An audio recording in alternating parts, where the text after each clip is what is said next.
ನಿಜವಾದ ಫಲಾನುಭವಿಗಳಿಗಿಂತ ಮನೆ ಕಟ್ಕೊಂಡಿದ್ದಾರೆ ವಾಸ್ತವಾಂಶಕ್ಕೆ ಅದೆಲ್ಲ ಸಮೀ ಸರ್ ಒಂದ್ ನಿಮಿಷ ನಿಮ್ ಜೊತೆ ಯಾರು ಚೆನ್ನಾಗಿದ್ರು ಅವ್ರು ಮನೆ ಕಟ್ಕೊಬಹುದು, ಅವ್ರು ಖಾತೆ ಕೊಡ್ತೀರಿ, ಅವ್ರು ಎಲ್ಲಿ ಬೇಕಾದ್ರು ಮನೆ ಕಟ್ಟೋದು ತಡೆಯಕ್ ಹೋಗಲ್ಲ ಅವ್ರನ್ನ.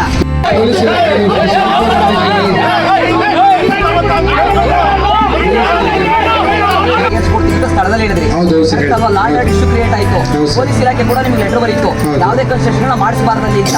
ಇವತ್ತು ಎಷ್ಟು ಕನ್ಸ್ಟ್ರಕ್ಷನ್ ಆಗಿದೆ ನೋಡಿದಿರಲ್ವಾ? ಇವತ್ತು ಆ ನಿಜವಾದ ಫಲಾನುಭವಿ ಎಲ್ಲಿ ಹೋಗ್ಬೇಕು ಅವನು?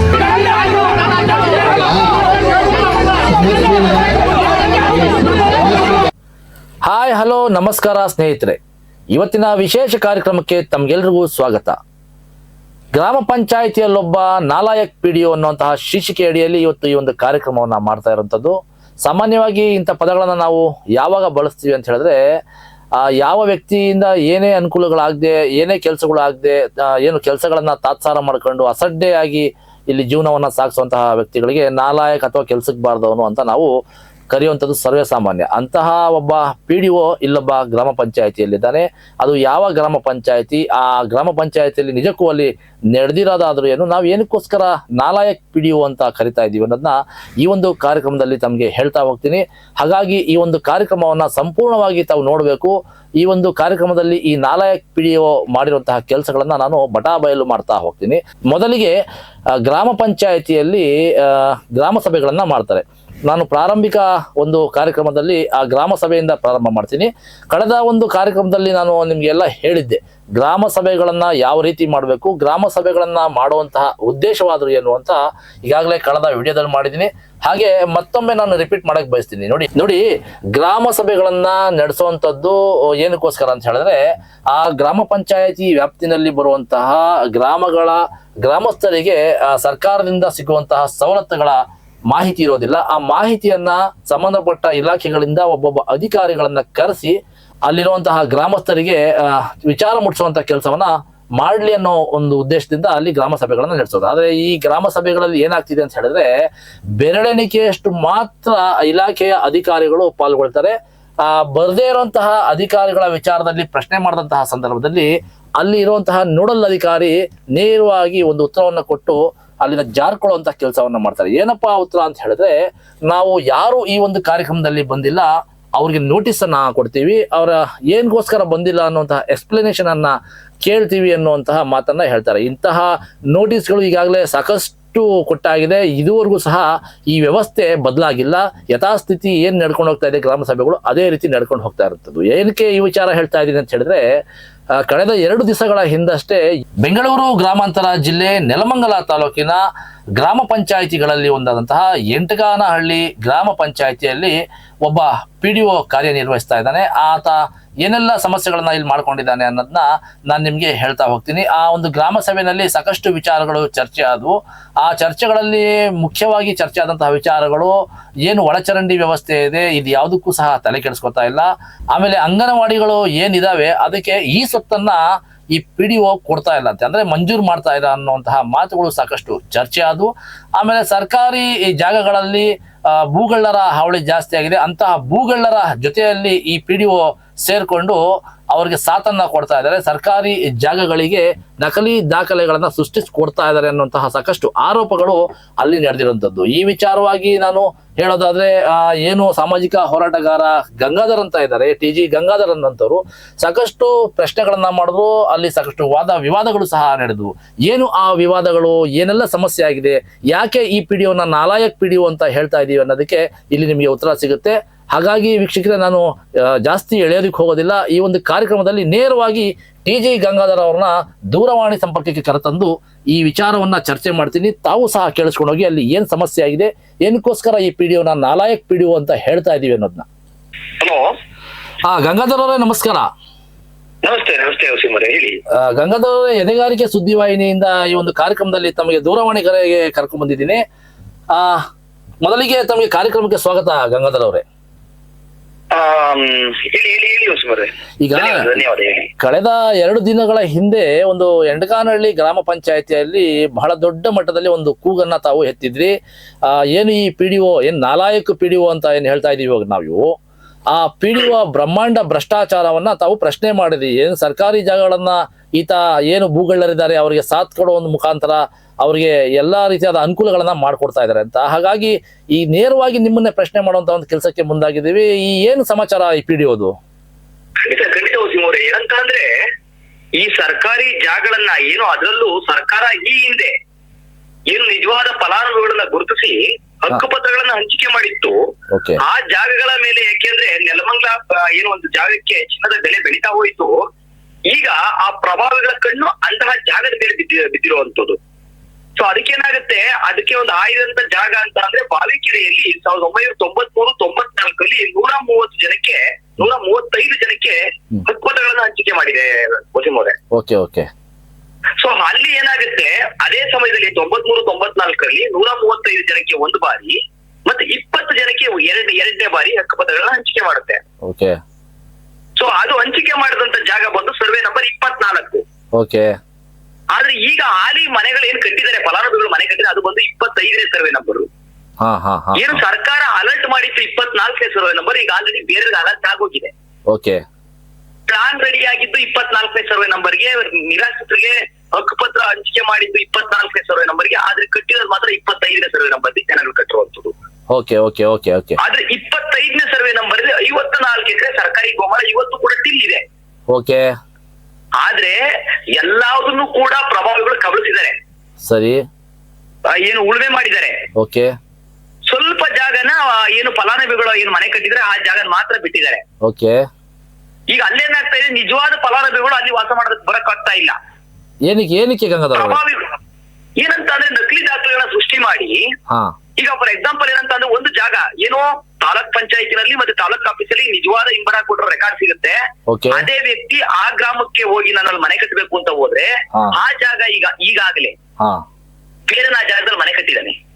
ಈಗ ಪ್ರೆಸೆಂಟ್ ಮನೆ ಕಟ್ಟಿದ್ದಾನೆ, ಅವ್ರಿಗೆ ಹಕ್ಕುಪತ್ರ ಆಗಿಲ್ಲ. ಅದು ಯಾವುದು ಮನೆ ಯಾರು ಕಟ್ಟಿದಾರ ಆತನಿಗೆ ಏನಾಗಿದೆ, ಈಗ ನೋಡಿ ಏನಾಗಿದೆ, ಒಂದನೇ ಜಾಗಕ್ಕೆ ಹಕ್ಕುಪತ್ರ ಕೊಟ್ಟಿದ್ದಾರೆ ಅಂತ ಹೇಳ್ತಾರೆ. ಅವನೆಲ್ಲೋ 20ನೇ ಜಾಗದಲ್ಲಿ ಮನೆ ಕಟ್ಟಿದ್ದಾನೆ. ಇನ್ನೊಬ್ಬ 3ನೇ ನಂಬರ್ ಹಕ್ಕುಪತ್ರ ಇದೆ, ಆತ ಬಂದು 30ನೇ ನಂಬರ್ ಅಲ್ಲಿ ಕಟ್ಟಿದ್ದಾನೆ. ಯಾಕೆ ಇವ್ರಿಗೆ ಯಾರು ಕೂಡ ಅಲ್ಲ, ಈಗ ಗಂಗಾಧರ್ ಅವರೇ, ಈಗ ಏನ್ ಫಲಾನುಭವಿಗಳಿದ್ದಾರೆ ಇವ್ರಿಗೆ ಜಾಗವನ್ನ ಗುರುತಿಸಿ ನಿಗದಿಪಡಿಸಿರ್ಲಿಲ್ವಾ ಅಂತ? ಅಂದ್ರೆ ಇಲ್ಲಿ ಏನು ಪಿಡಿಒ ಎಡವಟ್ಟು ಏನು ಅಂತ ಅಂದ್ರೆ, ಇವರು ಆ ಜಾಗನ ಸರ್ವೆ ಮಾಡಿಸಿ ಗಡಿನೇ ಗುರುತಿಸಿಲ್ಲ. ನಾವು ಸತತ 2 ವರ್ಷಗಳಿಂದ ಏನು ಈ 8 ಗಣಲಿ ಪಿಡಿಒ ಅಭಿಲಾಷ್ ಅವರು ಇದ್ದಾರೆ, ಅವ್ರಿಗೆ ನಾವು ಪ್ರತಿ ಬಾರಿ ಮನವಿ ಕೊಟ್ಟಿ ನಾವ್ ಹೇಳಿದ್ವಿ, ಮೊದಲು ಗೌರ್ಮೆಂಟ್ ಸರ್ವೆ ಮಾಡಿಸಿ. ಯಾಕೆಂದ್ರೆ ಸರ್ವೆ ಆಗ್ಬೇಕಾದ್ರೂ ಫಸ್ಟ್ ಗಡಿ ಗುರುತಿಸ್ಬೇಕು, ಎಷ್ಟು ಎಕರೆ ಇದೆ ಎಲ್ಲ ನಿಜವಾದ ಫಲಾನುಭವಿಗಳು. ಈಗ ಏನಾಗ್ತಾ ಇದೆ ಅಂದ್ರೆ ಸುಮಾರು 40 ಜನ ಫಲಾನುಭವಿಗಳಿಗೆ ಅಲ್ಲಿ ಜಾಗ ಸಿಗ್ತಾ ಇಲ್ಲ ಈಗ. ಸರಿ, ಅಂದ್ರೆ ಈಗ ಏನವ್ರ ಹತ್ರ ಹಕ್ಕುಪತ್ರ ಇದೆ, ಗ್ರಾಮ ಪಂಚಾಯತ್ ಖಾತೆ ಇದೆ, ಮನೆ ಕಟ್ಟದಕ್ಕೆ ಆಗ್ತಾ ಇಲ್ಲ. ಈಗ ಹಕ್ಕುಪತ್ರ ಜಾಗ ಇಲ್ಲ, ಯಾರೋ ಅನ್ಯ ವ್ಯಕ್ತಿ ಅವನ ಖಾತೆನೇ ಫಲಾನುಭವಿಗಳೇ ಅಲ್ದಂತೋನು ಹಕ್ಕುಪತ್ರ ಇಲ್ದಂತ ಕೂಡ ಮನೆ ಕಟ್ಟಿದ್ದಾನೆ. ಅಲ್ಲ, ಈಗ ಫಲಾನುಭವಿಗಳು ಅಂತ ಏನ್ ಹೇಳ್ತಾ ಇದ್ದೀರಾ, ಅವ್ರಿಗೆ ಹಕ್ಕುಪತ್ರ ಆಗಿರ್ಬೋದು ಅಥವಾ ಈ ಖಾತೆಗಳಾಗಿರ್ಬೋದು ಆಗಿರುವಂತಹ ಜಾಗದಲ್ಲೇ ಫಲಾನುಭವಿಗಳು ಇದಾರಾ ಅಥವಾ ಬೇರೆಯವ್ರು ಇದಾರ ಅಂತ? ನೋಡಿ ಏನು ಹಕ್ಕುಪತ್ರ ತಗೊಂಡು ಕೆಲವರಿಗೆ ನಿಜವಾದ ಫಲಾನುಭವಿಗಳಿಗೆ ಈ ಖಾತೆ ಕೂಡ ಮಾಡ್ಕೊಟ್ಟಿಲ್ಲ. ಏನಿ ಪಿಡಿಒ. ಎರಡನೇದಾಗಿ ಕೆಲವು ಜಾಗಗಳಿಗೆ ಈ ಖಾತೆ ಆಗಿದೆ. ಈ ಖಾತೆ ಆಗಿರೋ ಜಾಗದಲ್ಲಿ ಬೇರೆ ಮನೆ ಕಟ್ಟಿದ್ದಾನೆ. ಅವ್ರ ಹತ್ರ ರೆಕಾರ್ಡ್ಸ್ ಗಳೇ ಇಲ್ಲ. ಹೇಗೆ ಗಂಗಾಧರ್ ಇದೆಲ್ಲ ಒಂದು ಭ್ರಷ್ಟಾಚಾರ ನೋಡಿ. ಅಲ್ಲಿ ಏನಾಗುತ್ತೆ, ಅಲ್ಲಿನ ಗ್ರಾಮ ಪಂಚಾಯತಿ ಮಾಜಿ ಏನು ಸದಸ್ಯರು ಇರ್ತಾರೆ ಅಥವಾ ಆ ಭಾಗದ ಪ್ರಮುಖ ನಾಯಕರು ಲೀಡರ್ಗಳಂತ ಯಾರು ಕರ್ಸ್ಕೊತಾರೆ, ಅವ್ರೇನ್ ಮಾಡ್ತಾರೆ ಅಂತ ಖಾಲಿ ಜಾಗಗಳನ್ನ ಏನು ಈಗ ಫಾರ್ ಎಕ್ಸಾಂಪಲ್ ಏನಂತ ಅಂದ್ರೆ ಈ ಹಕ್ಕುಪತ್ರ ಆಗಿದೆ, ಆ ಜಾಗದಲ್ಲಿ ಸುಮಾರು ವರ್ಷಗಳಿಂದ ಮನೆ ಕಟ್ಟಕ್ ಬಂದಿಲ್ಲ. ಅಥವಾ ಈಗ ಏನಂತ ಅಂದ್ರೆ ಅವರು ಮಕ್ಕಳ ವಿದ್ಯಾಭ್ಯಾಸಕ್ಕೆ ಒಂದು ಸಿಟಿಗೆ ಹೋಗಿರ್ತಾರೆ, ಅಲ್ಲಿನ ಫಲಾನುಭವಿ ಅದನ್ನ ಕಾಯ್ಕೊಂಡು ಇವ್ರು ಯಾವಾಗ ವರ್ಷಕ್ಕೊಂದ್ಸರಿ 2 ವರ್ಷಕ್ಕೊಂದ್ಸರಿ ಬಂದು ಜಾಗ ನೋಡ್ತಾರೆ ಅನ್ನೋದನ್ನ ಇದು ಮಾಡ್ಕೊಂಡು ನಕಲಿ ದಾಖಲೆಗಳನ್ನ ಕ್ರಿಯೇಟ್ ಮಾಡ್ಕೊಂಡು ಆ ಜಾಗನ ಕಬಳಿಸೋದಕ್ಕೆ ಮನೆ ಕಟ್ಟಿರ್ತಾರೆ ಅಲ್ಲಿ. ಸೊ ಏನ್ ಫಲಾನುಭವಿಗಳು ಏನಿದ್ದಾರೆ ಪೊಸಿಷನ್ ಯಾರು ಬರಲ್ಲ, ನಾವ್ ಆಡಿದ್ದೆ ಆಟ ಮಾಡಿದ್ದೆ ಪಾಠ ಅನ್ನೋ ಲೆಕ್ಕಾಚಾರದಲ್ಲಿ ಈ ಬಗ್ಗೆ ಆ ಫಲಾನುಭವಿ ಪಿಡಿಒ ಕಂಪ್ಲೇಂಟ್ ಕೊಟ್ರೆ ಪಿಡಿಒ ಅವ್ರೇನು ಆಕ್ಷನ್ ತಗೊಂಡು ರೆಡಿ ಇಲ್ಲ. ಈಗಾಗಲೇ ನೆಲಮಂಗಲ ಗ್ರಾಮಾಂತರ ಪೊಲೀಸ್ ಇಲಾಖೆ ಕೂಡ ಪಿಡಿಒ ಅವರಿಗೆ ಎಚ್ಚರಿಕೆ ಕೊಟ್ಟಿದೆ. ಅಲ್ಲಿ ಶಾಂತಿ ಸುವ್ಯವಸ್ಥೆ ಹಾಳಾಗುತ್ತೆ, ಯಾವುದೇ ಕನ್ಸ್ಟ್ರಕ್ಷನ್ ಗಡಿ ಗುರುತಿಸಿ 135 ಜನಕ್ಕೆ ನಿಜವಾದ ಫಲಾನುಭವಿಗಳಿಗೆ ಜಾಗ ಗುರುತಿಸ್ಕೊಳ್ಳೋವರೆಗೂ ಯಾವುದೇ ಕನ್ಸ್ಟ್ರಕ್ಷನ್ ನಡಿಬಾರ್ದು ಅಂತ ಈಗಾಗಲೇ ನೆಲಮಂಗಲ ಗ್ರಾಮಾಂತರ ಪೊಲೀಸ್ ಇಲಾಖೆ ಅವರಿಗೆ ಎಚ್ಚರಿಕೆ ಕೊಟ್ಟಿದೆ ಇನ್ಸ್ಪೆಕ್ಟರ್ ಅವರು. ಯಾವ ಸರ್ವೆ ನಂಬರ್ ಅಲ್ಲಿ? 25 ಸರ್ವೆ ನಂಬರ್ ಏನಾಗಿದೆ ಈಗ ಅಂದ್ರೆ 24ನೇ ಸರ್ವೆ ಒಪ್ಪಂದ ಕೊಟ್ಟಂತದ್ದು. ಆದ್ರೆ ಜನ 25 ಸರ್ವೆ ನಂಬರ್ಗೆ ಕಟ್ಕೊಂಡ್ಬಿಟ್ಟಿದ್ದಾರೆ. ಆದ್ರೆ 54 ಎಕರೆ ಗೋಮಾಳ ಇರೋದ್ರಿಂದ ಸರ್ಕಾರ ಅದನ್ನ ಬದಲಿ ವ್ಯವಸ್ಥೆ ಮಾಡಿ ಪ್ಲಾನ್ ಅನ್ನ ಚೇಂಜ್ ಮಾಡಿ ಏನ ಫಲಾನುಭವಿಗಳು ನಿಜವಾದ ಫಲಾನುಭವಿಗಳಿಗೆ ಒಂದು ಅವಕಾಶ ಮಾಡಿಕೊಟ್ಟು ಅವ್ರನ್ನ ಬದುಕಕ್ ಬಿಡ್ಬೋದಿತ್ತು. ಅವಕಾಶ ಇವತ್ತು ಕೂಡ ಇದೆ. ಆದ್ರೆ ಈ PDO ಏನಂತ ಆದ್ರೆ ಆ ಜಾಗನೇನಾದ್ರೂ ನಾನೇನ ಈಗ ಏನೋ ಒಂದು ಜಾಗಗಳನ್ನ ಗುರುತಿಸಿ ನಾನು ತಾಲೂಕ್ ಆಫೀಸಿಗೆ ಬರ್ದು ನಾನೇನಾದ್ರೂ ಸರಿ ಮಾಡ್ಬಿಟ್ರೆ ಈ ಪ್ರಭಾವಿಗಳು ನನ್ನನ್ನು ಬಿಡಲ್ಲ.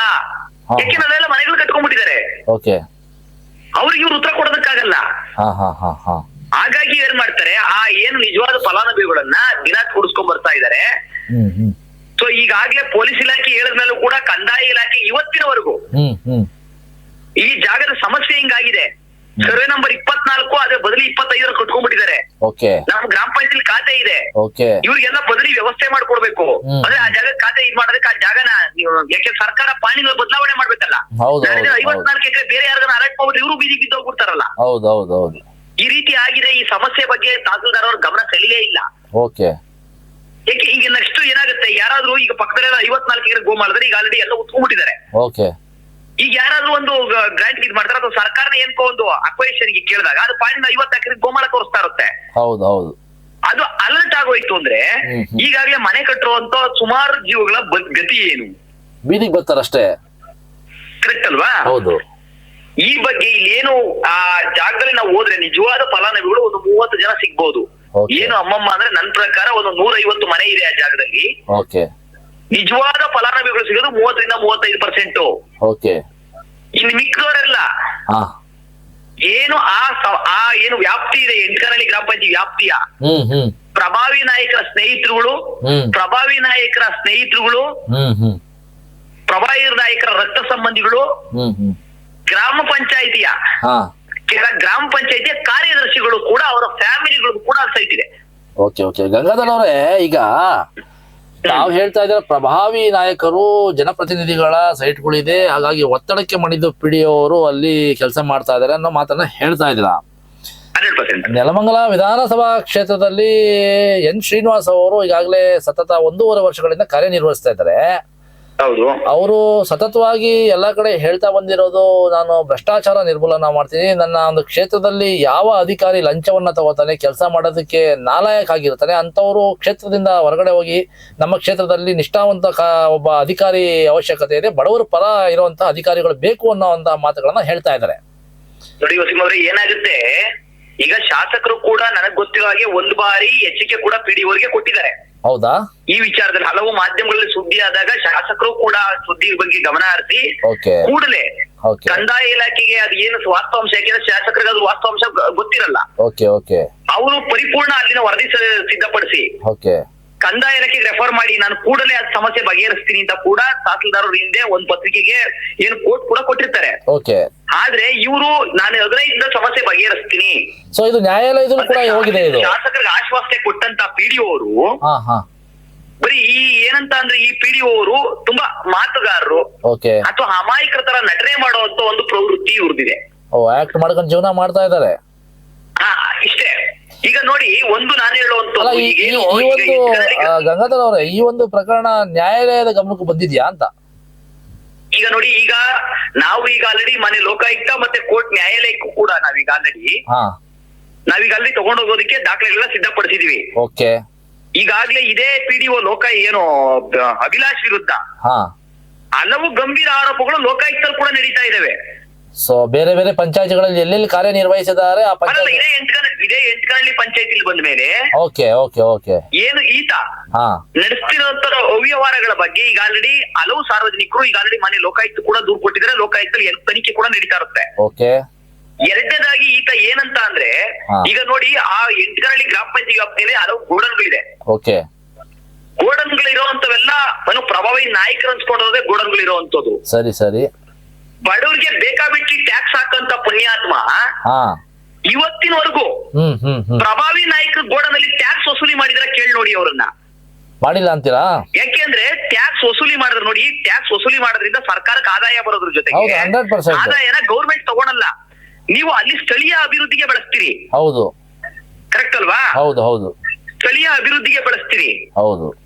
ಇವರು ಆ ಗೋಡನ್ ಮಾಲೀಕರ ಜೊತೆಗಳು ಶಾಮೀಲಾಗಿ ಹಾ, ಪಾರ್ಕ್ ಸಿಎಗಳ ಜಾಗಗಳನ್ನ ಅವ್ರಿಗೆ ಬಿಟ್ಟು ಓ ಓ ಓ ಹಾ ಹಾ. ಅವರ ಹಡಿಹಾಳ ಕೆಲಸ ಮಾಡ್ತಿರುವಂತ ಪುಣ್ಯಾತ್ಮ ಈ ಅಭಿಲಾಷ್. ಅಲ್ಲ, ಇವ್ರಿಗೆಲ್ಲ ನಾಚಿಕೆ ಮಾನ ಮರ್ಯಾದೆ ಏನು ಇಲ್ವಾ ಅಂತ. ಇವರು ಕರೆಕ್ಟ್ ಆಗಿ ವಸೂಲಿ ಮಾಡಿದ್ರೆ ವಸೀಂ ಅವರೇ, ಹಾ, 1 ವರ್ಷಕ್ಕೆ ಹಾ, ಸುಮಾರು 80 ರಿಂದ 1 ಕೋಟಿಗಳ ಟ್ಯಾಕ್ಸ್ ನಷ್ಟ ಮಾಡ್ತಾ ಇದಾರೆ ಅಭಿಲಾಷ್. ಸೊ ಎಂಟಗಳ್ಳಿ ಪಂಚಾಯತ್ ಸುಮ್ನೆ ಲೆಕ್ಕ ಹಾಕೊಳ್ಳಿ, 1 ವರ್ಷಕ್ಕೆ ಅಲ್ಲ, 80 ಇದ್ರಿಂದ ರಿಂದ 1 ಅಲ್ಲ, ಈಗ ಕೋಟಿ ರೂಪಾಯಿನ ಟ್ಯಾಕ್ಸ್ ಅನ್ನ ಸರ್ಕಾರಕ್ಕೆ ಅಂದ್ರೆ ಗ್ರಾಮ ಪಂಚಾಯತ್ ಬರ್ಬೇಕಾದಂತ ತೆರಿಗೆನ ಹಾ ನಷ್ಟ ಮಾಡ್ತಾ ಇದ್ದಾರೆ. ಇದರಿಂದ ಅಭಿಲಾಷ್ ಆಗ್ತಿರೋ ಅಲ್ಲಲ್ಲ, ಈಗ ಇದರಿಂದ ಅಭಿಲಾಷ್ ಆಗ್ತಿರೋಂತ ಲಾಭ ಏನು? ಅಭಿಲಾಷ್ ಏನಂತ ಅಂದ್ರೆ, ಏನು ಆ ಪ್ರಭಾವಿ ನಾಯಕರುಗಳಿದ್ದಾರೆ, ಹಾ, ಪ್ರಭಾವಿ ನಾಯಕರುಗಳು ಅವ್ರನ್ನ ಚೆನ್ನಾಗಿ ನೋಡ್ಕೊತಾ ಇದ್ದಾರೆ, ಆರ್ಥಿಕವಾಗಿ ಚೆನ್ನಾಗಿ ನೋಡ್ಕೋತಾ ಇದ್ದಾರೆ. ಚೆನ್ನಾಗಿ ಈಗ ಈ ಸಮಸ್ಯೆಗೆ ನಾನು ಹೇಳುವಂತದ್ದು, ಇಂಥ ದೊಡ್ಡ ದೊಡ್ಡ ಗೋಡನಲ್ಲಿ ಗ್ರಾಮ ಪಂಚಾಯತ್ ಬರ್ಬೇಕಾದ ತೆರಿಗೆ ಅದು. ಓಕೆ, ಹೌದು. ಈಗ ಸರ್ಕಾರ ನಾವೇನೋ ಬಿಬಿಎಂಪಿಗಳೆಲ್ಲ ನೋಡ್ತಾ ಇರ್ತೀವಿ, ಒಂದು ಆ ತೆರಿಗೆನ ವಸೂಲಿ ಮಾಡೋದಕ್ಕೆ ನಾನಾ ಕಸರತ್ತುಗಳನ್ನ ಮಾಡ್ತಾ ಇದೆ. ಖಂಡಿತ ಖಂಡಿತ. ಆ ಜನಗಳನ್ನ ಹೋಗಿ ಅವ್ರನ್ನ ಮೋಟಿವೇಟ್ ಮಾಡಿ, ಯಾಕೆ ಅದು ಗ್ರಾಮ ಪಂಚಾಯತ್ ಬರುವಂತ ತೆರಿಗೆ. ಅದರಿಂದ ಗ್ರಾಮಗಳ ಅಭಿವೃದ್ಧಿ, ರಸ್ತೆ, ಕರೆಕ್ಟ್ ಅಲ್ವಾ, ಕುಡಿಯೋ ನೀರು, ಅಲ್ಲಿನ ಶಾಲಾ ಮಕ್ಕಳುಗಳಿಗೆ ಏನೋ ಸೌಲಭ್ಯಗಳು ಕಲ್ಪಿಸ್ಬೇಕು, ಎಲ್ಲದನ್ನು ಮಾಡೋದಕ್ಕೆ ಅದೊಂದು ಇದಿರುವಂತದ್ದು. ಹೌದು, ಅದಕ್ಕೆ ತಾನೇ ನಾವು ಅಭಿವೃದ್ಧಿ, ಅಲ್ಲಿನ ಅಭಿವೃದ್ಧಿ ಕೂಡ ಹೆಚ್ಚಿಗೆ ಆಗುತ್ತೆ. ಹೌದು, ಅಭಿವೃದ್ಧಿ ಅಧಿಕಾರಿ ಅಂತ ಅದಕ್ಕೋಸ್ಕರ ತಾನೇ ಕರೆಯೋದು ನಾವು. ಹಾ, ಇಲ್ಲಿ ತೆರಿಗೆ ವಸೂಲಿ ಆಗ್ಲಿಲ್ಲ ಅಂದ್ರೆ ಅಭಿವೃದ್ಧಿ ಕೂಡ ಕುಂಠಿತ ಆಗುತ್ತೆ. ಖಂಡಿತ. ಕರೆಕ್ಟ್ ಅಲ್ವಾ? ಹೌದು. ಸೊ ಈಗಿರುವಂತ ಅಭಿಲಾಷ್ ಅವರಿಂದ ಯಾವ ರೀತಿ ನಾವು ಅಭಿವೃದ್ಧಿ ನೋಡ್ಬೋದು? ನಾವು ಸಾಧ್ಯನೇ ಇಲ್ಲ. ಆಡಳಿತ, ಈಗ ನಾನು ಹೇಳೋದು ಪಾರದರ್ಶಕ ಆಡಳಿತ ಯಾವಾಗ ನೋಡ್ಬೋದು, ಜನಸ್ನೇಹಿ ಆಡಳಿತ ಯಾವಾಗ ನೋಡ್ಬೋದು? ಅಲ್ಲ, ಇಂಥ ವ್ಯಕ್ತಿಗಳಿಂದ ನೀವು ಅದನ್ನ ಅಲ್ಲಲ್ಲ, ಈಗ ನೀವು ಹೇಳೋ ಪ್ರಕಾರ ನೀವ್ ಹೇಳ್ತಿರೋದನ್ನೆಲ್ಲ ನಾನು ಇಷ್ಟೊಂದು ಸೂಕ್ಷ್ಮವಾಗಿ ಗಮನಿಸಿದ್ ನೋಡಿದ್ರೆ, ಇಂತಹ ವ್ಯಕ್ತಿಗಳಿಂದ ನೀವು ಪಡ್ತಾ ಇರುವಂತಹ ಅಪೇಕ್ಷೆ ಯಾವುದೂ ಸಹ ಈಡೇರೋದಿಲ್ಲ ಅಂತ ನನ್ನ ಒಂದು ಅಭಿಪ್ರಾಯ. ಖಂಡಿತ ಖಂಡಿತ. ಇವರು ಏನಂತ ಅಂದ್ರೆ ನೋಡಿ, ಅಲ್ಲಿ ಏನು ನಾನು ನಿರಾಶ್ರಿತ ಯೋಜನೆ ಒಂದು ಜಾಗ ಹೇಳಿದೆ, ಆ ಜಾಗಗಳು ಕೂಡ ಅಲ್ಲಿ ಕಣ್ಣಿಕ್ಕಿರೋದು, ಅಲ್ಲಿ ಇರುವಂತ ಏನೋ ನಕಲಿ ಫಲಾನುಭವಿಗಳಿದಾರಲ್ಲ, ಅಂದ್ರೆ ಈಗ ಜಾಗದಲ್ಲಿ ಇರುವಂತವ್ರು, ಅವರು ಕೂಡ ಪ್ರಭಾವಿಗಳೇ. ಅದೇ ಎಂಟಗನಹಳ್ಳಿ ಗ್ರಾಮ ಪಂಚಾಯತಿಯ ಮಾಜಿ ಸದಸ್ಯರುಗಳು ಕೂಡ, ಫ್ಯಾಮಿಲಿಗಳು ಕೂಡ ಸೈಟ್ಗಳು ತಗೊಂಡಿದ್ದಾರೆ, ಅಂದ್ರೆ ತಗೊಂಡು ಏನೋ ಕೈಗೆ ತಗೊಂಡಿದ್ದಾರೆ ಕಡಿಮೆ ರೇಟ್ಗಳಿಗೆ. ಈಗ ಅವ್ರಿಗೆಲ್ಲ ತೊಂದರೆ ಆಗ್ತದೆ. ಆಮೇಲೆ ಇನ್ನೂ ಕೆಲವು ಪ್ರಭಾವಿ ನಾಯಕರುಗಳು ಆ ಜಾಗದ ನಕಲಿಯಾಗಿ ಮನೆ ಕಟ್ಟಿದ್ದಾರೆ, ಅವ್ರಿಗೆ ತೊಂದರೆ ಆಗುತ್ತೆ. ಸೊ ಹಾಗಾಗಿ ಸಮಸ್ಯೆ ಆಗಿ ಇರ್ಬೇಕಷ್ಟೇ, ಈ ಸಮಸ್ಯೆ ಜೀವಂತವಾಗಿ ಇರ್ಬೇಕಷ್ಟೇ. ಅರ್ಜಿ ಕೊಡ್ತಾ ಇರ್ಬೇಕು, ಗ್ರಾಮ ಸಭೆಗಳಲ್ಲಿ ಚರ್ಚೆ ಆಗ್ತಾ ಇರ್ಬೇಕು, ಅವ್ರ ಅದಕ್ಕೊಂದು ಅಂತ ಹೇಳ್ಕೊಂಡು ಹೋಗ್ತಾ ಇರ್ಬೇಕಷ್ಟೇ. ರಾಜಕೀಯ ವ್ಯಕ್ತಿ ತರ ಒಂದು ಬಣ್ಣ ಹಾಕಿ ಮಾತಾಡುವಂತ ವ್ಯಕ್ತಿತ್ವ ಅದು ನನ್ನ ಪ್ರಕಾರ ಅಭಿಲಾಷವಾಗಿದೆ ಅಂತ ನಾನು ಭಾವಿಸ್ತೀನಿ. ಸರ್ಕಾರದ ಬಹುದೊಡ್ಡ ಮಹತ್ವಾಕಾಂಕ್ಷೆ ಇದು ಯೋಜನೆ ಆದಂತಹ ಗ್ರಾಮ ಸಭೆಗಳಲ್ಲಿ ಯಾವುದೂ ಸಹ ಇತ್ಯರ್ಥ ಆಗ್ತಿಲ್ಲ. ಸುಮ್ನೆ ಏನೋ ಕಾಟಾಚಾರಕ್ಕೆ ಬರ್ತಾರೆ, ಕುತ್ಕೋತಾರೆ, ದುಂದು ವೆಚ್ಚವನ್ನ ಮಾಡ್ತಾರೆ, ಅಲ್ಲಿ ಊಟೋಪಚಾರಗಳಿಗೆ ಖರ್ಚು ಮಾಡ್ತಾರೆ, ಎದ್ದೋಗ್ತಾರೆ ಅಂತಾರೆ. ಏನಕ್ಕೆ ಇಂತ ಗ್ರಾಮ ಸಭೆಗಳು ಅವಶ್ಯಕತೆ ಇದೆಯಾ ಅಂತ ನೋಡಿ. ಏನಾಗ್ತದೆ, ಗ್ರಾಮ ಸಭೆಗಳನ್ನ ಈಗಿನ ಸರ್ಕಾರ ನಾವು ನೋಡಿದಾಗೆ ಜವಾಬಂದಿ ಕಾರ್ಯಕ್ರಮಗಳನ್ನ ಮತ್ತೆ ಗ್ರಾಮ ಸಭೆಗಳನ್ನ ಸಾರ್ವಜನಿಕ ಸಮ್ಮುಖದಲ್ಲಿ ನಾವು ಜನಸ್ನೇಹಿ ಮತ್ತೆ ಪಾರದರ್ಶಕ ಆಡಳಿತ ಯಾವ ರೀತಿ ಇದೆ ಅನ್ನೋದನ್ನ ನಾವು ಮಾಡ್ಬೇಕು ಅನ್ನೋದಿದೆ. ಹೌದು. ಆದ್ರೆ ಅದಕ್ಕಿಂತ ಮುಂಚೆ ನಾವೊಂದು ಗ್ರಾಮ ಸಭೆ ಅಥವಾ ಜಮಾಬಂದಿ ಕಾರ್ಯಕ್ರಮ ಮಾಡೋಕ್ಕಿಂತ ಮುಂಚೆ 1 ವಾರಗಳ ಹಿಂದೆಯಿಂದ ಕೂಡ ನಾವು ಪ್ರಚಾರ ಮಾಡ್ಬೇಕು. ಇಂದು ದಿನ ಗ್ರಾಮ ಸಭೆ ಇದೆ, ಜನಗಳು ಬರ್ರಿ, ನಿಮ್ಮ ಅಹವಾಲುಗಳು ಕೊಡಿ, ನಾವು ಒಂದು ಸ್ಥಳದಲ್ಲೇ ಬಗೆಹರಿಸ್ತೀವಿ ಅಂತ ಟಾಮ್ ಮೂಲಕ ಪ್ರಚಾರ ಮಾಡೋದಾಗ್ಬೋದು.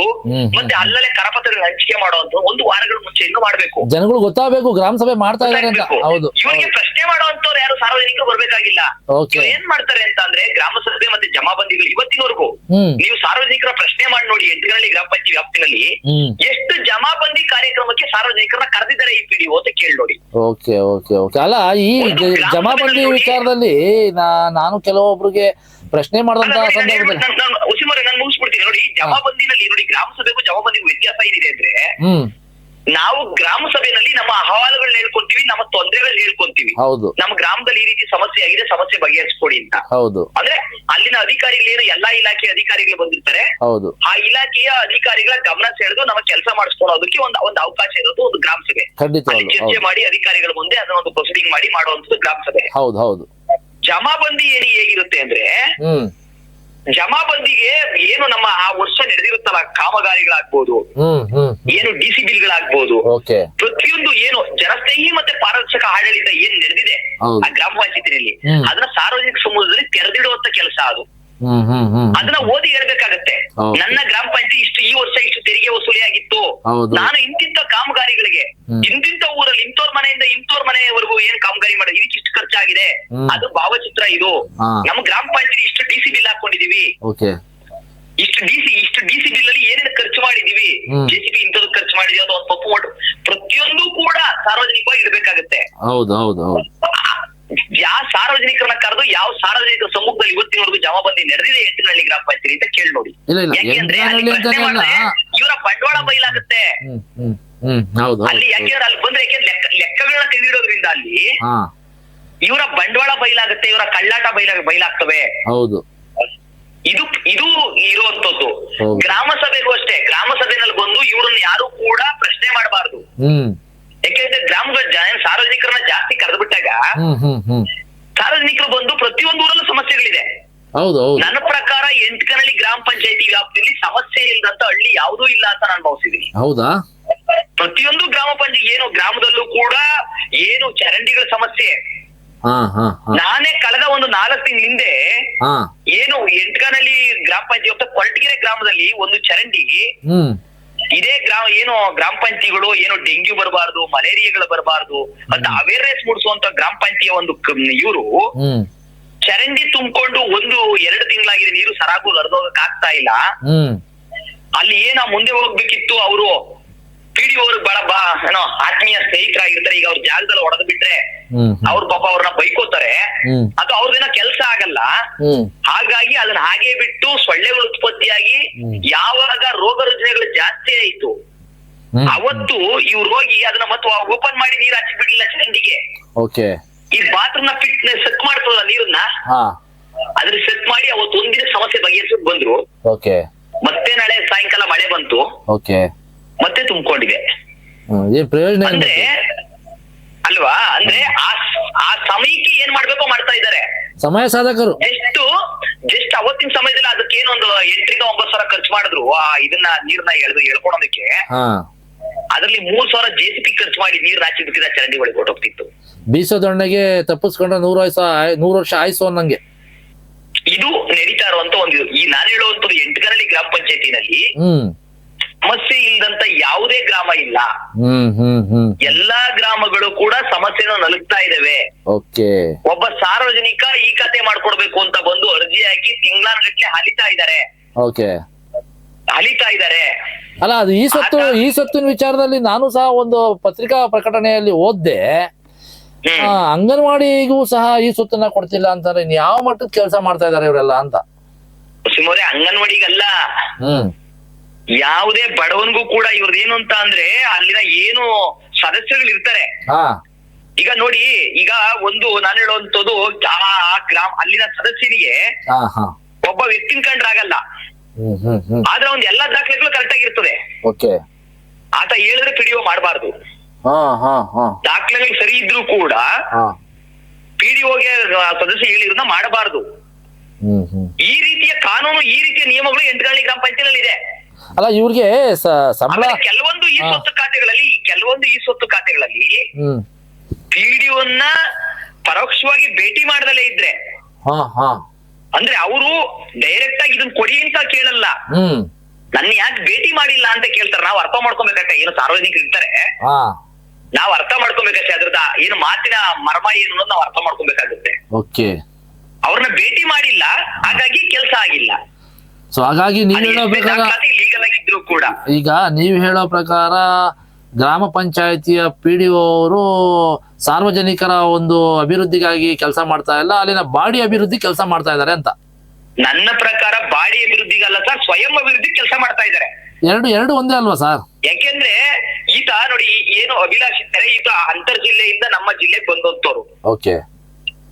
ಆಯ್ತಲ್ಲ, ಇಲ್ಲಿನ ವಾತಾವರಣಕ್ಕೆ ಆತ ಕರೆಕ್ಟ್ ಆಗಿ ಅಲ್ಲಿನ ಏನು ಎಂಟಕನಹಳ್ಳಿ ಏನೋ ಒಂದು ಪ್ರಭಾವಿ ನಾಯಕರುಗಳಿದ್ದಾರೆ, ಯಾರಿಗೆ ಯಾವ ರೀತಿ ಬೇಕೋ ಒಂದು ನಟನೆ ಮಾಡ್ಕೊಂಡು ಆತನ ಸ್ವಯಂ ಅಭಿವೃದ್ಧಿ ತೊಡಗಿ ಗ್ರಾಮ ಪಂಚಾಯತಿ ಅಭಿವೃದ್ಧಿ ಕುಂಠಿತ ಮಾಡಿದಷ್ಟೇ ಅಲ್ಲ, ಇಡೀ ಗ್ರಾಮಗಳನ್ನ ಮುಂದಿನ ಅಭಿವೃದ್ಧಿ ವೇಗ ಇತ್ತಲ್ಲ, ಆ ವೇಗನೆ ಹಂಗೆ ಸ್ಟಾಪ್ ಆಗಿ ನಿಂತಿದೆ ಅಷ್ಟೇ.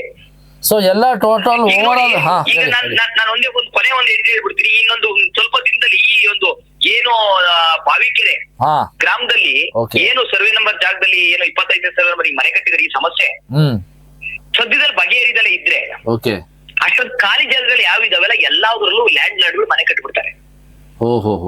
ಲ್ಯಾಂಡ್ ಮಾಫಿಯಾ ಮನೆಗಳು ಕನ್ಸ್ಟ್ರಕ್ಷನ್ ನಡೀತಾ ಇದಾವೆ. ಲ್ಯಾಂಡ್ ಮಾಫಿಯಾ ಸ್ಟಾರ್ಟ್ ಆಗುತ್ತೆ ಅಂತ ಸ್ಟಾರ್ಟ್ ಮಾಡೋದಕ್ಕೆ ಪಿಡಿಒ ಯಾವ್ದು ಇವತ್ತು ಸ್ಟಾಪ್ ಮಾಡಿಸ್ತಾ ಇಲ್ವಲ್ಲ, ಎಲ್ಲ ಇವ್ರು ಗೊತ್ತಿರುವಂತಾರೆ. ಅಲ್ಲ ಈ ಓವರ್ ಆಲ್ ಅಲ್ಲ ಈಗ ಓವರ್ ಆಲ್ ಹೇಳೋದಾದ್ರೆ ಗಂಗಾಧರ್ ಅವರೇ, ತಾವೊಬ್ರು ಸಾರ್ವಜನಿಕರ ಹಿತದೃಷ್ಟಿಯಿಂದ ಒಂದು ಹೋರಾಟವನ್ನ ಮಾಡ್ತಾ ಇದ್ದೀರಾ. ತಾವು ಒಬ್ರು ಹೋರಾಟಗಾರರಾಗಿ ತಮ್ಮ ಈ ಒಂದು ವಿಚಾರದಲ್ಲಿ ತಮ್ಮ ಮುಂದಿನ ನಿಲುವು ಹಾಗೆ ಹೋರಾಟ ಹೇಗಿರುತ್ತೆ ಗಂಗಾಧರ್ ಅವರೇ? ನೋಡಿ, ಈ ಅಧಿಕಾರಿಗಳು ಅನ್ಕೊಂಡಿರೋದು ನಾವೇ ಇವರು ನಮ್ಮನ್ ಬಿಟ್ಟ ಮೇಲೆ ಏನು ಇಲ್ಲ ಅಂತ ಅನ್ಕೊಂಡಿದ್ರೆ ಖಂಡಿತವಾಗ್ಲೂ ಇದು ತಪ್ಪು. ಈಗಾಗ್ಲೇ ನಾನೇ ಆ ಪಿಡಿಒ ಅಭಿಲಾಷ್ ವಿರುದ್ಧ ಅದೇ ಪಿಡಿಒ ಅಭಿಲಾಷ್ ವಿರುದ್ಧ ಏನು ಟ್ಯಾಕ್ಸ್ ಮೋಸ ಮಾಡ್ತಿರೋ, ಗ್ರಾಮ ಪಂಚಾಯತಿಗೆ ತೆರಿಗೆ ನಷ್ಟ ಮಾಡ್ತಿರೋದ್ರಲ್ಲಿ ಒಬ್ಬ ಪ್ರಭಾವಿ ಮುಖಂಡನ ಜೊತೆ ಒಬ್ಬ ಪ್ರಭಾವಿ ಮುಖಂಡನ ದೊಡ್ಡ ಗೂಡನಿಗೆ ಸಂಬಂಧಪಟ್ಟಂತೆ ಸಿಎ ಮತ್ತೆ ಪಾರ್ಕ್ ಜಾಗಗಳನ್ನ ಮೋಸ ಮಾಡಿರೋ ವಿಚಾರದಲ್ಲಿ ಮತ್ತೆ ಗ್ರಾಮ ಪಂಚಾಯತಿ ಕಟ್ಟಬೇಕಾದ ತೆರಿಗೆ ವಂಚನೆ ಮಾಡಿರೋ ವಿಚಾರದಲ್ಲಿ ನಾನೇ ಮಾನ್ಯ ಲೋಕಾಯುಕ್ತಕ್ಕೆ ದೂರು ಕೊಟ್ಟಿದ್ದೀನಿ. ಈಗಾಗ್ಲೇ ಅಭಿಲಾಷ್ಗೆ ಲೋಕಾಯುಕ್ತ ಕೂಡ ನೋಟಿಸ್ ಕೊಟ್ಟಿದೆ. ಮತ್ತೆ A1 ಆರೋಪಿಯಾಗಿ ಏನು ಅಲ್ಲಿನ ಪಿಡಿಒ ಅಭಿಲಾಷ್ ಅವರು A2 ಆರೋಪಿಯಾಗಿ ನೆಲಮಂಗಲ ತಾಲೂಕ್ ಪಂಚಾಯತ್ ಇಒ ಇರ್ತಾರೆ. ಇಬ್ರಿಗೂ ನೋಟಿಸ್ ಕೊಟ್ಟಿರ್ತಾರೆ. ಯಾರು ಪ್ರಸ್ತುತ ಇರುವಂತಹ ಇಒ ಅವರ ಅಥವಾ ಹಿಂದೆ ಇದ್ದಂತಾರ? ಹಿಂದೆ ಇದ್ದಂತವ್ರು. ಮಧು ಅವರು ಹಿಂದೆ ಇದ್ದಂತವ್ರಿಗೆ ಆ ಟೈಮ್ ನಲ್ಲಿ ನಾವು ಲೋಕಾಯುಕ್ತ ದೂರು ಕೊಟ್ಟಂತದ್ದು. ಈ ದೂರಿನ ವಿಚಾರ ಇವ್ರಿಗೂ ಕೂಡ ಬಂದಿದೆ. ಇವರು ಕೂಡ ಅದ್ರ ಬಗ್ಗೆ ಕಾರ್ಯಪ್ರವೃತ್ತರಾಗಿ ಅದೇನು ಮಾಡಿಲ್ಲ. ಏನು ಗ್ರಾಮ ಪಂಚಾಯತಿಗೆ ಏನು ತೆರಿಗೆ ಬರ್ಬೇಕಿತ್ತು ಆ ತೆರಿಗೆ ನಷ್ಟ ಮಾಡಿರೋ ವಿಚಾರದಲ್ಲಿ ಇವ್ರಿಗೆ ಬೇಕಾಬಿಟ್ಟು ತೆರಿಗೆನೆ ಕಟ್ಟಿಸ್ಕೊಂಡ ಸುಮಾರು ವರ್ಷಗಳಿಂದ ತೆರಿಗೆನೆ ಕಟ್ಟಿಸ್ಕೊಡದಲ್ಲೇ ಅವ್ರ ಮುಂದೆ ಏನೋ ಒಂದು ಅವ್ರಿಗೇನೋ ಸಹಾಯಕಾರ ಮಾಡ್ತಿರೋ ವಿಚಾರದಲ್ಲಿ ನಾವು ಆಲ್ರೆಡಿ ಲೋಕಾಯುಕ್ತ ದೂರು ಕೊಟ್ಟು ಲೋಕಾಯುಕ್ತ ನೋಟಿಸ್ ಕೂಡ ಇವ್ರು ಕೊಟ್ಟಿರ್ತದೆ. ಈ ರೀತಿ ಸಾಕಷ್ಟು ಆರೋಪಗಳು ಮತ್ತೆ ನಿಜವಾಗ್ಲೂ ನಡೆದಿರುವಂತ ಘಟನೆಗಳ ಬಗ್ಗೆ ಈಗ ಆಲ್ರೆಡಿ ನಾವು ನ್ಯಾಯಾಲಯಕ್ಕೆ, ಯಾಕೆಂದ್ರೆ ನಾವು ಏನು ಇವ್ರನ್ನ ಕೇಳ್ಕೊಂಡ್ವಿ, ನ್ಯಾಯ ಸಿಕ್ಲಿಲ್ಲ. ಡೆಪ್ಯೂಟಿ ಸೆಕ್ರೆಟರಿ ಅವ್ರನ್ನ ಕೇಳ್ಕೊಂಡ್ವಿ, ನ್ಯಾಯ ಸಿಕ್ಲಿಲ್ಲ. ಬೆಂಗಳೂರು ಗ್ರಾಮಾಂತರ ಸಿಇಒ ಅವ್ರನ್ನ ಕೇಳ್ಕೊಂಡ್ವಿ, ನ್ಯಾಯ ಸಿಕ್ಲಿಲ್ಲ. ಅಂದ್ರೆ ಅಧಿಕಾರಿಗಳನ್ನ ಯಾವ ರೀತಿ ಅವ್ರನ್ನ ಒಂದು ಪ್ರೊಟೆಕ್ಟ್ ಮಾಡಬೇಕು ಅಷ್ಟರಲ್ಲೇ ಅವ್ರು ತೊಡಗಿರ್ತಾರೆ. ಸೊ ಹಾಗಾಗಿ ಇಲ್ಲಿ ಸಾರ್ವಜನಿಕರಿಗೆ ಬಡಪಾಯಿಗಳು ತೊಂದರೆ ಆಗೋ ವಿಚಾರದಲ್ಲಿ ಕೂಡ್ಲೆ ಕ್ರಮ ಆಗ್ಬೇಕು ಅಂತ ನ್ಯಾಯಾಲಯನೇ ಇರುವಂತದ್ದು. ಮನೆ ಲೋಕಾಯುಕ್ತ ದಕ್ಷ ಲೋಕಾಯುಕ್ತ ಇದೆ. ಹಾಗಾಗಿ ಆ ವಿಚಾರದಲ್ಲಿ ಹೋರಾಟ ಮಾಡೋದಕ್ಕೆ ಈಗಾಗಲೇ ಸಾಕಷ್ಟು ದಾಖಲೆಗಳನ್ನ ಕೂಡ ಕಲೆಕ್ಟ್ ಮಾಡಿದೀವಿ. ಆ ವಿಚಾರದಲ್ಲಿ ಮುಂದಿನ ಕಾನೂನು ಹೋರಾಟ, ಯಾಕೆಂದ್ರೆ ಇವತ್ತಿನವರೆಗೂ ನಾವು ಮೊನ್ನೆ ಗ್ರಾಮ ಸಭೆ ಆಗಿನವರೆಗೂ ಗ್ರಾಮ ಪಂಚಾಯತ್ ಏನೆಲ್ಲ ನಡೆದಿದೆ ಅನ್ನೋದ್ರ ಬಗ್ಗೆ ಅಷ್ಟು ಮಾಹಿತಿ ಸ್ವಲ್ಪ ಕಡಿಮೆ ಇದ್ದಿದ್ರಿಂದ ಅಲ್ಲಿ. ಸೊ ಗ್ರಾಮ ಸಭೆ ನಡೆದ ಮೇಲೆ ನಮಗ್ ಗೊತ್ತಾದಂತೂ ಇಡೀ ಗ್ರಾಮ ಪಂಚಾಯತಿ ಅಸ್ತವ್ಯಸ್ತ ಆಗಿದೆ. ಈತ ಗ್ರಾಮ ಪಂಚಾಯತಿ ಅಭಿವೃದ್ಧಿ ಮಾಡಕ್ ಬಂದಂತವ್ರಲ್ಲ. ತಾಲೂಕಿನ ಚಿನ್ನದ ಬೆಲೆ ನೋಡ್ಕೊಂಡು ತಾಲೂಕಲ್ಲಿ ಇದ್ದಂತ ಚಿನ್ನದ ಬೆಲೆ ನೋಡ್ಕೊಂಡು ಟ್ರಾನ್ಸ್ಫರ್ ಮಾಡ್ಕೊಂಡು ಬಂದು ಸ್ವಯಂ ಅಭಿವೃದ್ಧಿನ ತೊಡಗಿರುವಂತವ್ರು ಇವರು ಗ್ರಾಮ ಪಂಚಾಯತಿ ಅಭಿವೃದ್ಧಿ ಅಧಿಕಾರಿಗಳಲ್ಲ, ಸ್ವಯಂ ಅಭಿವೃದ್ಧಿ ಅಧಿಕಾರಿಗಳು ಅನ್ನೋ ವಿಚಾರದಲ್ಲಿ ಇವ್ರಿಗೆ ತಕ್ಕ ಕಾನೂನು ಪಾಠ ಕಲಿಸಬೇಕು ಅನ್ನೋ ವಿಚಾರದಲ್ಲಿ ಈಗಾಗಲೇ ನಾವು ಹಲವು ದಾಖಲೆಗಳನ್ನ ಕಲೆಕ್ಟ್ ಮಾಡ್ಕೊಂಡು ಸುಮಾರು ಸಾವಿರಾರು ಪುಟಗಳ ದಾಖಲೆಗಳನ್ನ ನ್ಯಾಯಾಲಯಕ್ಕೆ ಸಲ್ಲಿಸೋದಕ್ಕೆ ನಾವು ಆಲ್ರೆಡಿ ಸಿದ್ಧ ಇದ್ದೀವಿ. ಓಕೆ ಗಂಗಾಧರ್ ಅವರೇ, ತಮ್ಮ ಈ ಹೋರಾಟಕ್ಕೆ ಒಂದು ಸರಿಯಾದ ರೀತಿಯಾದಂತ ನ್ಯಾಯ ಸಿಗ್ಲಿ ಅಂತ ನಾವು ಸಹ ನಿಮ್ಮಲ್ಲಿ ಭಗವಂತನಲ್ಲಿ ಕೇಳ್ಕೊತಾ ನಿಮ್ ಜೊತೆನಲ್ಲಿ ನಾವು ನಿಲ್ತೀವಿ ಅನ್ನುವಂತ ಮಾತನ್ನ ನಿಮ್ಗೆ ಹೇಳ್ತೀವಿ. ಏನಾಗಿದೆ ಅಂತ ಹೇಳಿದ್ರೆ, ಯಾಕಂತೇಳಿ ನೋಡಿ ಕಳ್ಳರು ಸಂತೆ ಸೇರೋ ಲೆಕ್ಕಾಚಾರ ಆಗ್ಬಿಟ್ಟಿದೆ ಗಂಗಾಧರ್ ಅವರೇ ಈಗ. ಸೊ ಹಾಗಾಗಿ ನಿಮ್ಮ ಈ ಹೋರಾಟಕ್ಕೆ ಯಾವತ್ತಿದ್ರು ಜಯ ಸಿಕ್ಕೇ ಸಿಗುತ್ತೆ. ಯಾಕಂದ್ರೆ ಅನ್ಯಾಯದ ವಿರುದ್ಧ ಜನಪರ ಕಾಳಜಿ ಇಟ್ಕೊಂಡು ತಾವು ಹೋರಾಟವನ್ನ ಮಾಡ್ತಾ ಇದ್ದೀರಾ. ತಮ್ಗೆ ಒಳ್ಳೇದಾಗ್ಲಿ ಅಂತ ಹೇಳ್ತೀನಿ. ಇಷ್ಟೊತ್ತು ಎದೆಗಾರಿಕೆ ಸುದ್ದಿವಾಹಿನಿ ಜೊತೆ ಮಾತಾಡೋದಕ್ಕೆ ತಮ್ಗೆ ಧನ್ಯವಾದಗಳು ಗಂಗಾಧರ್ ಅವರೇ. ಧನ್ಯವಾದ.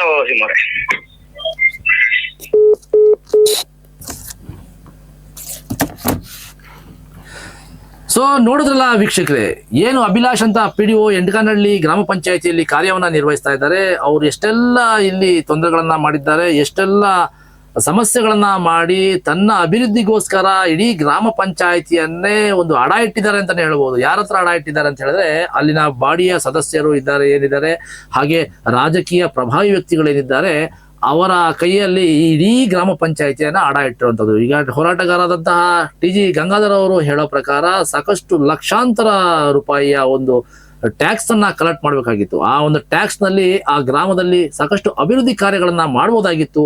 ಇದ್ಯಾವುದನ್ನು ಮಾಡದೆ ತನ್ನ ಮನೆಯನ್ನ ಉದ್ಧಾರ ಮಾಡ್ಕೊಳ್ಳೋದಕ್ಕೋಸ್ಕರ, ಬೇರೆಯವರ ಮನೆಯ ಉದ್ಧಾರಕ್ಕೋಸ್ಕರ ಇವರು ಬೇರೆಯವರ ಮಾತಿಗೆ ತಲೆ ಅಲ್ಲಾಡಿಸ್ಕೊಂಡು ಇವತ್ತು ಬ್ರಹ್ಮಾಂಡ ಭ್ರಷ್ಟಾಚಾರವನ್ನ ಇವತ್ತು ಎಂಟಕಾನಹಳ್ಳಿ ಗ್ರಾಮ ಪಂಚಾಯಿತಿಯಲ್ಲಿ ಮಾಡ್ತಿರುವಂಥದ್ದು ಅಂತ ಈಗಾಗಲೇ ಗಂಗಾಧರ್ ಟಿ ಜಿ ಅವರು ಹೇಳಿರುವಂಥದ್ದು. ಮುಂದಿನ ಇವರ ವಿಚಾರಣೆಗೆ, ಇವರ ನ್ಯಾಯಕ್ಕೋಸ್ಕರ ಅಂದ್ರೆ ಏನು ಜನಪರ ಕಾಳಜಿಯನ್ನ ಇಟ್ಕೊಂಡು ಸಾರ್ವಜನಿಕರ ಹಿತದೃಷ್ಟಿಯಿಂದ ಏನು ಹೋರಾಟವನ್ನ ಮಾಡ್ತಾ ಇದ್ದಾರೆ, ಈ ಹೋರಾಟವನ್ನ ಒಂದು ದೊಡ್ಡ ಮಟ್ಟದಲ್ಲಿ ಒಂದು ನ್ಯಾಯಾಲಯಕ್ಕೆ ತಗೊಂಡೋಗಿ ಅಲ್ಲಿ ನ್ಯಾಯ ಸಿಗುವಂತ ಒಂದು ಹೋರಾಟವನ್ನ ನಾನು ಮಾಡ್ತೇನೆ.